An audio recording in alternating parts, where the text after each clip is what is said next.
যে সমস্ত আসনে ভয়াবহ অনিয়ম হয়েছে, আমাদের পক্ষ থেকে নিয়মতান্ত্রিকভাবে আমরা তার প্রতিকার চাইব। কিন্তু হাস্যস্কর, এত কিছু করার পরেও একটা পক্ষ তারা সন্তুষ্ট হতে পারছেন না।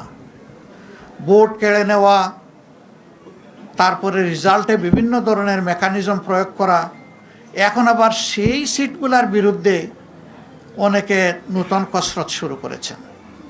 কি চাচ্ছেন আপনারা? জাতির সামনে পরিষ্কার করে বলে দেন।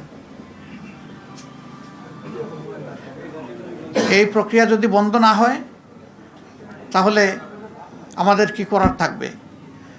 যারা এই ধরনের কাজ করবেন দায় তাদেরকে নিতে হবে। আমরা আবারও বলবো, দেশকে ভালোবাসি, আমরা ইতিবাচক ধারার রাজনীতি চাই। আমাদেরকে ইতিবাচক ধারার রাজনীতি থেকে কেউ যেন বঞ্চিত না করেন, বঞ্চিত করলে দায় তাদের।